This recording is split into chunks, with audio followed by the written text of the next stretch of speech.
welcome back to another episode of Conversations with Jay. I got another special guest in the building. I'm going to allow him to introduce himself. My name is Ray Rabowski, owner of the Black Militia clothing brand. All right, Ray, where you from? I'm originally from Maywood, Illinois. Okay. We moved out to Madison, Illinois when I was around 12, 13 years old. All right, so what was it like first growing up in Maywood, and then I'm pretty sure it was like totally different going to, what you say? Madison, Illinois, yeah, south suburbs, yeah. So what was it like? What was that change like for you? Or did you even witness the change? It was a transition. It was a transition because like in Maywood, kids outside every day. We live in life. You know what I'm saying? Mm-hmm. And we at the park. We up and down the street. You come out here, it was silent. Ain't nobody outside. Ain't nobody outside. It's a lot more white folks than I'm used to. You know what I'm saying? So right. I had to adjust going along with that. What would you say? Do you? I'm pretty sure you had more fun in Maywood than Madison. Yes. Because it was more, like you say, like that community. Yeah, it was. Everybody knew each other. You know what I'm saying? And it wasn't like it is now. Maywood horrible now. You know what I'm saying? But then, like I said, we outside playing football. You can go to the store. We 9, 10 years old. Grandma sending us to the store. We ain't have to worry about them type of problems. Facts.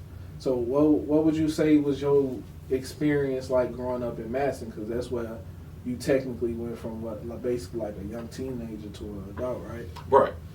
Madison wasn't bad. It's just like I said, it was an adjustment with the people, meeting new people, just learning how stuff operates in the south suburbs rather than that area. But other than that, it was cool. I made a lot of friends in that area. Some of them I still talk to this day. When you was growing up, what was like something that you wanted to be? When I was growing up, I wanted to play. I always wanted to play professional football when I was growing up. Okay. Like that was so like I'm a Patriot fan. So, but back then I was more Broncos with John Elway and Rod Smith and all them. Yeah. Used to play that game every day, bro. And I always wanted to be in the NFL. Did you play football growing up? Yeah, I played football in high school. What high school you went to? I went to Rousseau. Okay, so was you good or was you decent? No, I was decent, bro. I was decent. I played tight end, but we had an offense where we ran the ball a lot. You know what I'm saying? I could catch and all that, but we didn't throw the ball like that. Now, football, like growing up, I played football too, and right. I'll tell you a little story about it. Because I wasn't never cold in football. You feel right. me? I was decent though, right. And I'll never forget playing my homie that I grew up with. Like I hadn't seen him in like 5, 6 years. And I didn't even know he was on this team, you feel me, until he hit me. Like, it was it was play over with, somebody randomly just come lay me down, stand over me. He like, yeah, nigga, I'm down, bro. Yeah, it get like, real. You my homie type shit. I ain't seen you in years, and this how you reintroduce yourself to me. Man, it get real. But I played semi-pro a little bit, too. I played with the Stallions, and I played for the Bucks. But, like, I had to wrap that up because I had got a high ankle sprain. Oh, man. I work. I can't really, you know what I'm saying, and have that interfering with my job. I'm doing this for free. So I was like, yeah, I gotta stop with it. Man, so, I got a high ankle sprain right now, bro. Oh, yeah, that's the worst. From hooping, and I think it's time that I retire myself, bro. Yeah, it's the for real, worst, man. It's because you know when you younger, shit heal a little bit quicker. You know what I'm saying? When you get older, shit start to linger a little bit more. It's been 2 weeks and I'm still feeling like a decent little amount of pain at a certain point. I'm like, man, that's some bullshit. Yeah, because you be trying to go high, but it's like you can't go as hard as you want. Because like, man, I don't really want to pull a hamstring, hurt myself. You wake up, you got to go back to the gig tomorrow. Talk about that because a lot of people look at semi-pro and look at it like these players ain't putting in that same work. You know what I'm saying? But it's the same level of work that you got to get to the NFL. Most definitely, they going crazy. They got They have like arena leagues and stuff that they play in. Like they'll play this league, then let's say that we don't have a game the following week. They in another league playing downstate. That's an arena league in Bloomington somewhere that they play in. It's like, bro, they take it serious. Facts. And like sometimes depending on the age, you know what I'm saying, you might get somebody out there watching and want to try to recruit you. Was it a hard decision for you to say, man, I need to focus on work more than this? No, it wasn't a hard decision because, like I said, that happened at practice. That wasn't even the game. That happened at practice. Right. and I had to go to work the next day, the next morning. So I'm like, I didn't get hurt at the job. You know what I'm saying? So I'm like, man, I went to work with an ankle sprain. I had to work 12 hours with an ankle brace on. Man, probably one of the worst experiences ever. Especially the next day, that shit definitely. Man, I could barely walk, bro. I could barely get to the bathroom. You thugged it out. Man, my old lady at the time, she told me like, hey, you need to sit there, you need to call in. Like, nah, I need to go get this bag. You know what I'm saying? But I thugged it out. It was rough though. Do you have any kids? Yeah, I got 5. Now let me ask you this: would you allow your kids to play football? And I got all girls, bro. Oh damn. Yeah, I got all girls. Yeah. You lucked out with that one. Yeah. I got all girls, but if I had a son, I'd let him try it. If he liked it, cool. I just try to take the right precautions as far as make sure you got the right shit and checking on him. Dude, if you feel dizzy, don't go back in the game if you get hit, because I ain't gonna lie, I've done that. I've been hitting the head like, nah, my adrenaline rushing. I'm back out, but probably low key had a million concussions. Yeah, shit is definitely different. Yeah. Did you go off to college? Yeah, I went to NIU for 2 years. Okay. What was that experience like? NIU was dope, man. That was like my first experience of freedom being out on my own, you know, and met a lot of good people up there. Had a lot of fun, man. I always tell people, going away to college is an experience that everybody should experience. Right. Because I wouldn't say it turns you into an adult, but it lets you know what you got to look forward to, and also that freedom to make your own decisions, you know what I'm saying, is something that I feel like everybody needs to take that step to, especially after high school. Right. Especially making the right decisions. There's a lot of wrong decisions you can make too. You just can't fall into the following. Yeah, it's about like who you surround yourself with. You know what I'm saying? Because growing up, we all had peer pressure. You know what I'm saying? Right. Somebody telling us to do some bad shit. Some of us did the bad shit. Just no real bad consequences came from it. Right. And then you got those people that you haven't known that long, but they only want the best for you type shit. You know what I'm saying? You like, damn, bro, like I know him for 10 years. I know you for 10 days. You know what I'm saying? You already looking out for me harder than, you know. And that's hard to find nowadays too, bro. So you get good friends now. You gotta keep them. Fact. So when did you get into the fashion, or was that always, you know, ingrained in you? You know what, bro? I got into this like I always, you know what I'm saying, I believe myself I'm a smooth dresser. You know what I'm saying? I get fly, but we only been around for about 1.5 years, bro. It'll be 2 years in July. I got into the fashion when the same day the looting started in 2020. Okay. I'm sitting in the garage, bro. Like it was wild. I had to go to the city and get my kids. So I got the kids in the car. We riding back, and they see all this police in front of all these stores. We couldn't get back on the E-way. We had to take the streets all the way to the crib. So I'm just sitting there like, man, they going crazy out here, bro. Yeah. So I got to the crib, got them settled, and I'm just sitting there like, man, it'd be dope to have something called Black Militia, bro, as like a peaceful protest, but through the clothes, but on some fly shit at the same time. Okay. So I called my man's Rico, dopest designer, my brother, dopest designer in the city. You go crazy. So I called him with the idea, and he was like, bro, that sound dope. I'ma fuck with it. I'm gonna have something drawn up in the morning. Just let me know what you think. Yeah. And he sent that shit in the morning. He sent the logo in the morning. I'm like, damn, bro, that shit is dope. He was like, man, what you want to do? So we had a FaceTime like conference call about how we was gonna rock, and we started off with some simple shit, just hats, because we was only gonna do hats at first. And he's like, no, we could go crazy with it, with shirt, boo. And I'm like, all right, cool. And we've been rocking ever since that first pop up we did. What's been some of the growing pains? Because a lot of people started businesses or ventures during the pandemic, you know what I'm saying? Right. And a lot of people think that this shit easy. No, it's not. It's not. Shout out to my brother Ed, too. I mean, not to get off subject, because Go ahead. Besides Rico, I came to Ed with the idea as well. And he been rocking with me from the jump as far as like groundwork and just making sure shit gets done. If it's something that I can't get done, he gonna make sure that shit get done. So salute to my brother Ed too. All right, so explain like some of those growing pains, because a lot of people when they start something they think it's gonna be easy, and then they hit that first roadblock and they be like, nah, this shit ain't for me. The growing pains is the cost. We got the first order of shirts we made. We kind of got fucked on the pricing. Because again, I'm new to this shit, so I didn't really know what I was doing. You know what I'm saying? So once I start learning that you can kind of like cut the middleman out as far as like getting your own shirts and shit like that, and it cut a lot of the money out as far as extra money being spent.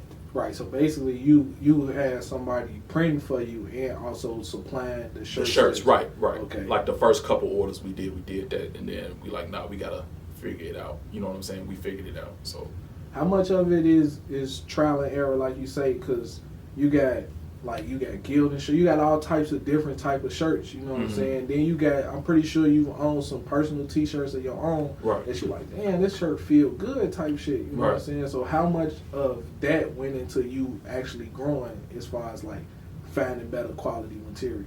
We actually, the way we went about doing that, bro, was that we ordered different shirts to see the quality of them.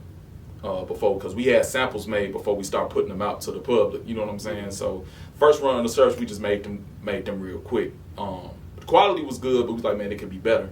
And we start going into different shirts and different colors going along, and we'll chop it up like, all right, these the ones we gonna rock with. So that's how it's been working up. Communication is the key with that. And if you got a good team, you good. And if everybody on the same accord, you good. Especially with Ed and Rico. Speak on that, because a lot of people feel like they can do and conquer the world by themselves, but some of the most influential and powerful people in the world have strong teams behind them. So explain that. Like I said, when I got the idea, bro, I only brought it to a certain amount of people. Like I said, I brought it to Rico, Ed, my boy Manny. He the brand ambassador. Salute to my brother Manny. And don't. Make sure if you're trying to do this with a team, bro, make sure you know them. You know what I'm saying? Because there's certain people who get involved with your shit and might have hidden agendas and that type of shit. You know what I'm saying? So get you a team that's for you and trying to see you win. You know what I'm saying? Like the growing pains of everything. Like who would you say was some like fashion designers that you looked up to or you want to model your brand after? Or if it was anybody that you want to No, it wasn't even, I can't even say it's something I wanted to model the brand after, bro. I just was trying to come up with some dope shit. Like, I know we had this brands back in the day like fucking Sean John and like even we into varsity jackets now like Pelly and shit like that. I used to have Pelly jackets back in the day. So we got into the varsity jackets in the wintertime. Like, man, that'd be dope. Niggas gonna rock with that, you know what I'm saying? Big logo on the back, the mascot on the front, it was dope. What am I trying to ask you?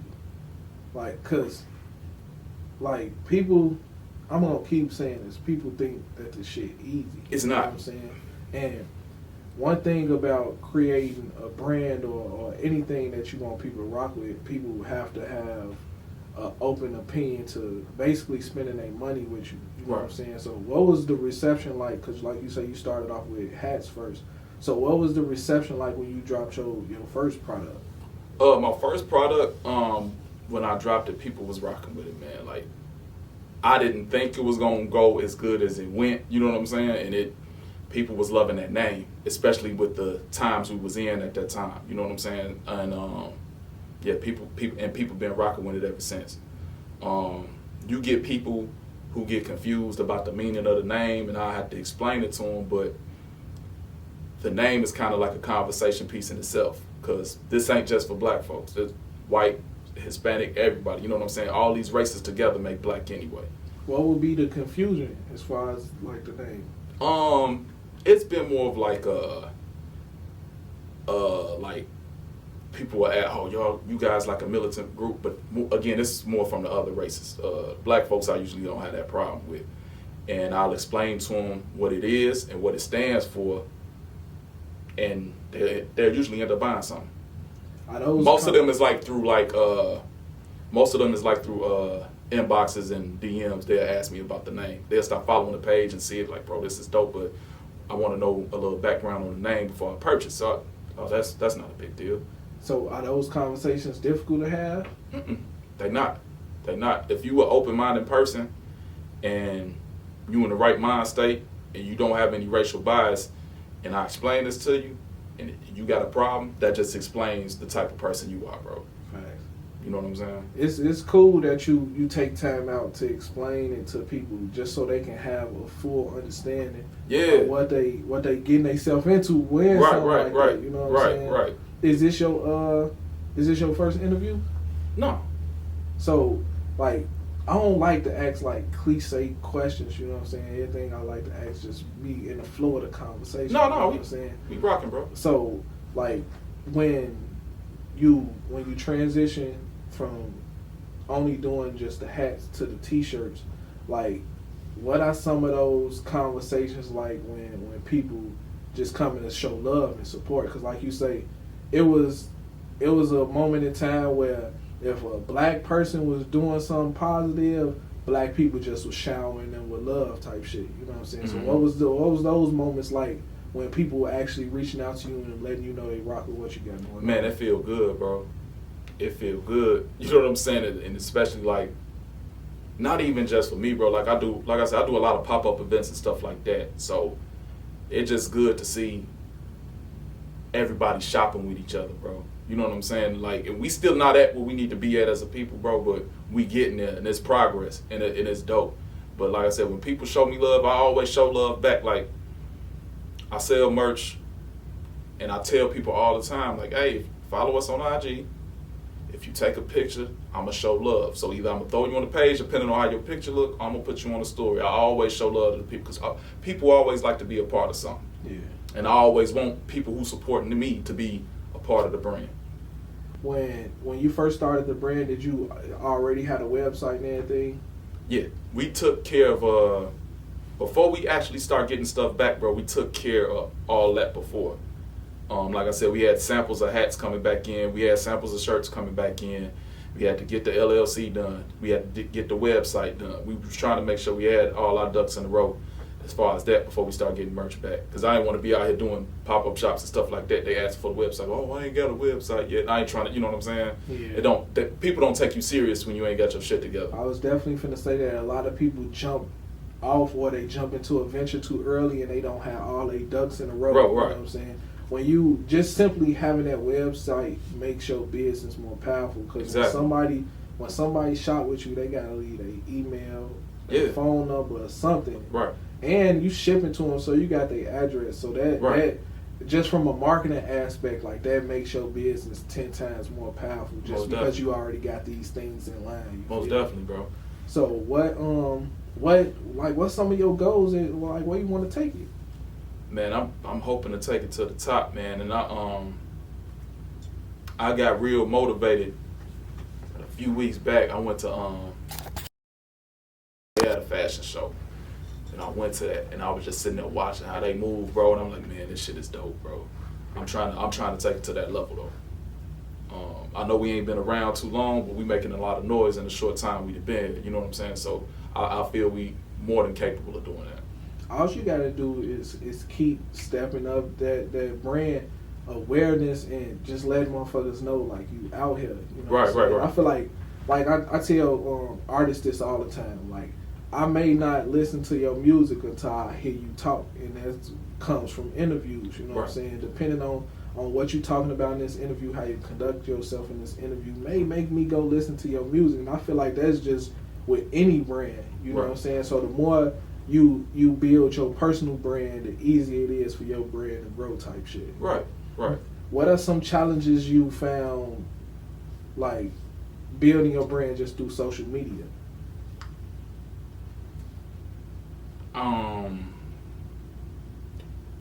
Challenges is more of I want to say marketing. It's getting done, but it's a challenge because I have to check shit daily. You gotta be, you know what I'm saying, you gotta be on social media daily just to make sure people seeing your product and stuff like that. And don't get me wrong, like, people showing love, but you do got people who will hate on your shit too, just cause it's you, bro. You know what I'm saying? So like I got a certain amount of following, but then you know what I'm saying? You know, like, let's say I've known you, you know of me, right? Uh-huh. You know what I'm saying? I ain't never seen you like shit on the page or nothing like that. But hey man, I see you with your brand and all that. Like, oh shit, all the time, bro. That's that. You know what I'm saying? That's all the time. You know, and that blows you. Like, man, like, bro, y'all see it, like, bro. You know what I'm saying? Ain't nothing wrong with showing love, bro. Yeah, I don't know what that is, because a lot of people, they see you working, and I had the same shit happen, bro. They don't like shit, they don't comment, they don't share. It's weird. Or shit. you'll see them all in your stories and shit. You know what I'm saying? Like, bro, people are weirdos out here, bro. And you know what's crazy? Like, Instagram, it's easy to share shit. You can just share it to your story. Right. But I feel like Facebook, you just hit that share button. It's a lot easier on Facebook, if you ask me. Right. And I go down my timeline on Facebook, bro, and I done shared 10 other people's shit. I may not even know these 10 people, but I see them out there doing something. And I always tell people, like, you never know where your next customer is going to come from. Facts. So a simple share, a simple like on Twitter, anything is going to show you to a broader audience. You know what I'm saying? Right. And I feel like people just be, I don't know, like, people quick to say, I see you doing something, you doing your thing. But to me, that's like some slick hate type shit. Yeah. Yeah. Oh, I see you working, bro. Oh, okay. Yeah, it comes off as weird. Like, you see it, but, bro, I ain't never seen you like nothing. You ain't never asked to buy a shirt, bro. Yeah, that's crazy. You know what I'm saying? So it's crazy, though. But that's the type of shit, like, you gotta, you know what I'm saying? You gotta shake that off and move around. Yeah, that's gonna come in any type of work you in. That shit, that can happen at your job, that anywhere. Facts. Are you full time with the brand, or you still work a job? I still work a job, yeah. Okay, so how important has it been for you to have something to support your dream? It gets hard, bro. Not the financial part. It's more for the time. Yeah. Cause I gotta split time with the gig. Like, dude, I might be at work. Somebody hit me. Oh, I need this. You know what I'm saying? I sneak out on break. I'm going out on break, shipping orders and shit. You know what I'm saying? Do what you gotta do. Yeah, but I gotta do what I gotta do. Then I get off and I'm like, damn, I gotta pop up this Saturday. So I'm trying to make time between that, cause I gotta make sure I got time for my kids too. You know what I'm saying? So it be a lot at times, but I just soak it up. It's like, this is what I want to do, though. You know what I'm saying? So I got to sacrifice that. Do you ever sit back and like appreciate yourself? Like, man, I'm building some shit. Because a lot of people don't know what that process is like to actually build something that people fuck with. You know what I'm saying? So do you ever sit back and be like, damn, I'm doing this shit? Yeah. I do that a lot because of the people that's actually rocking with me. You know what I'm saying? Like, I was at a Benny the Butcher concert last week. Was it last week or the week before last? I think it was like 2 weeks ago. Yeah. So I was in there, and one of my guys was up there on the stage, so we got on stage. And before that show, Benny was out here. And I'm just in there politicking, bro, like, I'm passing out cards, bro. I'm at 38 Special. I met his boy City Boy at the show before that. So fast forward to this show, City Boy see me again. He knew who I was. He recognized the brand. He was like, oh, you got that shit on. That was some of the dopest shit ever. Like, oh, he remember this shit. Thanks. So we chopping it up. And, yeah, I ain't a smoker like that. When he backed up, like, yeah, this is dope, man. So he introduced me to Benny. And that was the dopest shit ever, bro. Dope. And it's like, niggas right, like, I got some stuff to Rick Ross last year. That was dope. He had us on the story and shit. That was dope. Stove God took a picture with the hat on. That shit was dope, man. What are those moments like? Cause you live in it, you know what I'm saying? Yeah. And to see some people that you listen to musically, you know what I'm saying? Man, it's crazy. Is it like one of them moments that you go in the bathroom, you want to share the tent type shit? Like, man, this shit happened. Man, bro, it be surreal. And like, I didn't really think about it till that next morning. I'm looking at all the pictures we took, and I'm like, oh man, bro, this is because he one of my favorites, bro. So I'm just like, man, this is crazy. What would be the moment that you would feel comfortable putting 24/7 into your brand and saying, all right, I'm comfortable enough to leave my job? Like, where would your brand have to be for you to do that? When I know that, like, when I gotta put my shit like in a warehouse, cause like right now, the living room, the side of my living room is a warehouse. I got all this shit all over the place in there as far as inventory. But once I gotta expand, then I know it's time to do it full time, because you expanding, and that's a whole different level. You spoke on how hard it was, splitting time with everything. Right. Like, how do you find time to, like, just focus on yourself? Like, do you ever be like, man, today I'm not doing shit and I'm okay with that? Nah, I don't. Yeah, you in it. I don't, because it's like I don't really have no time to stop. Yeah. Because if I stop, something's not happening, bro. You know what I'm saying? So, not even with the brand, if I take kids need me, I got something to do with them. You know what I'm saying? So it's like not non-stop at all times. How do you stay focused though? You know what I'm saying? Just because running a brand is hard by itself. Having kids is hard by itself. Right. Working a job is stressful by itself. You know what I'm saying? So how do you stay focused every day when you wake up and be like, all right, I know what I gotta do and actually do it? I actually, bro, I try to coordinate my days for one. Because if I know I got a bunch of shit to do, I try to write down a list so I won't, you know what I'm saying? You drive yourself crazy with that. Coordinate a list, cross off what you need to cross off once you get it done. But you gotta have your woosah moments, man. Because it's during the day between work and that, I get irritated. I'm not perfect, bro. You know what I'm saying? So I might go in the office and just sit down for 10, 15 minutes just to collect my thoughts before I go back on the floor. Or even at home, I might sit in my room for a second, collect my thoughts before I go out. You know what I'm saying? Have to deal with the shorties. You do have to get that woosah time for yourself, just for psychological. I got a homie that's deep in the fashion game. Mm-hmm. When I sat with him and I talked to him, he talked to me about how, like, brands just reach out to him just trying to get his business. You know what I'm saying? Like manufacturers. Like, and he was telling me how hard it is to navigate through manufacturers because they'll send you something and they'll send you a picture of something and it won't necessarily look how it look when they actually send you that sample. So how hard is it for you to weed through those bad manufacturers to find like that perfect one for you? That's hard too, especially when you dealing with new product. But again, I got a lot of people that I know now that I've met on this journey of what I'm doing that are doing brands, and they kind of helping me out as far as where to set up accounts at and get quality shit from, and I'm real thankful for that.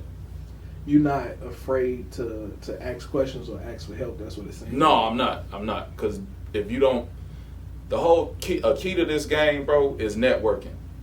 You know what I'm saying? A lot of successful people are successful off of building good relationships. You know what I'm saying? And I'm not giving off no negative energy, bro. And it's like a lot of people rocking with me off that, because it's like you give out, you know what I'm saying, what you get back. And a lot of people are just fucking with me on some, man, we want to see you win. You know what I'm saying? And salute to Young Gotti too. You know what I'm saying? Because he one of the ones who's helped me out a lot as far as chopping it up with certain people and certain brands and helping me with finding certain materials that's needed to get shit done. Being a stand-up person take you so far in this world, man. Just off the script, for like you say, they gonna speak for you in those rooms that you're not in. Exactly, bro. That's gonna help move you towards the next step. Exactly. All you gotta do is be ready to execute at that point. Right. Now, this is one of my personal favorite questions to ask. All right. Like, looking back on your life, like, what advice would you give to your younger self? Advice I would give to my younger self is that stay the course, man. Don't get distracted. Don't get distracted by the bullshit.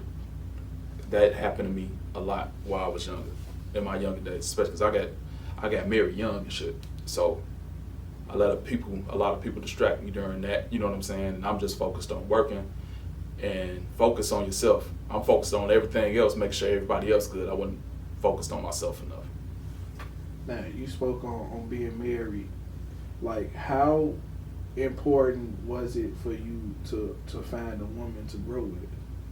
Or was that like a one of those things that, like you say, you rushed into too early? Yeah, I think I rushed into it too early. Like I said, we divorced now, but we still like real cool. Like, I couldn't ask for a better mother of my kids. You know what I'm saying? But I learned a lot from it. You know what I'm saying? I learned a whole lot from it though. And it's like, you can't pay attention to the outsiders, bro. You gotta keep your family out of shit, all that, bro. Cause you gotta look at certain situations where like people give not that's thing with me. That's with anybody. Like, people will give you advice and shit like that, but you gotta look at the situations they in. You know what I'm saying? You can't take advice from somebody who's miserable. Facts. You know what I'm saying? You sitting there single by yourself. Well, nigga, I'm gonna take advice from you before you happy as hell. You know what I'm saying? And people need to learn how to keep other people out your shit, because it can cause a lot of trouble and bullshit, unnecessary bullshit. You briefly had spoke on like not sharing everything with people early in the interview. Right. Where you was like, man, I had an idea and I took it to certain people. Yeah, but I had to learn that. I had to learn that going. That was as I got older, bro. Yeah. Because I think because I used to rap all that shit, bro. You know what I'm saying? And I bring shit to certain people. I'm thinking, you know what I'm saying, will believe in me and shit like that, and they wasn't really rocking with me like that. Like, certain people was rocking with me. Certain people like, nah, you can't. You know what I'm saying? I'm taking like, damn, I'm doubting myself. That's what I was gonna say. Yeah. A lot of people's opinions tend to weigh us down to the point that we lose confidence in ourselves. Right. So I feel like you say, a lot of shit just come with getting older and looking back at life and gaining perspective of life that we've been through. You know what I'm saying? But that's one of the reasons why I like having these conversations. Right. Because we could talk about, you know what I'm saying, blocking out the negativity, and hopefully. It's kids out there that watch this interview and they be like, man, motherfucker fucking with me at school. I gotta learn how to block that out. You know what I'm saying? You just gotta move around, man. Link, they wanna be on Goofy Time, leave them on Goofy Time, bro. Alright, before we get out of here, is there anything else you wanna say to the people? Just be tuned for a lot of new merch that's finna drop. Also, we having a first, and I'm announcing it here, you'll see the flyers and stuff coming out soon. First Black Militia Party for the People picnic, July 24th at Dan Ryan Woods, bro. Okay. If you can, you make sure you slide too, man. It's gonna be a lot. 24th. Yeah, man. We gonna be out there cooking. Excuse me. Hopefully, I'm trying to get a couple performances lined up for some local dudes who go crazy. So, yeah, man, it's gonna be a good look.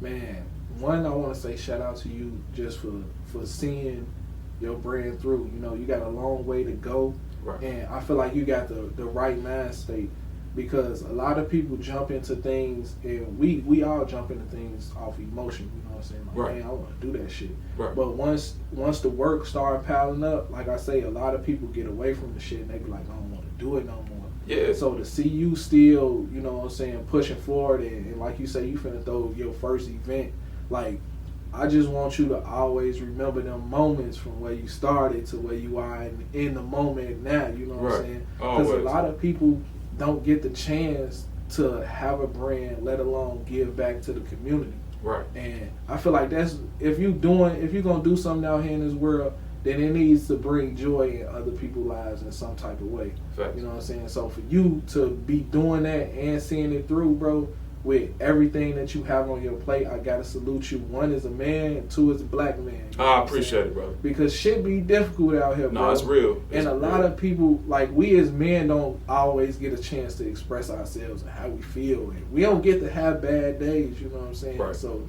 shout out to you for fighting through those bad days and seeing the light at the end of the tunnel on my baby. No, I appreciate it, bro. I appreciate it, man. Appreciate you having me on too, dog. Man, like I say, I appreciate you for reaching out. And hey, man, a lot of people reach out. I don't know what it is. I say yes to certain people. You feel me? Like, right. We don't know each other from a can of paint, but no. I told you, yeah. And I told you, yeah, so you can speak on everything you spoke on today. Right, because like I said, I watched, you know what I'm saying, I watched how you move, and like I said, I'm like, man, I think Jay will fuck with this, you know what I'm saying? Again, I don't know you personally, Right. but I've heard you talk, like, man, I think he'll fuck with it, man, so I appreciate you having me on, my dude. Man, no problem, man. Once again, I appreciate you, bro. No doubt. All right, this has been another episode of Conversations with Jay.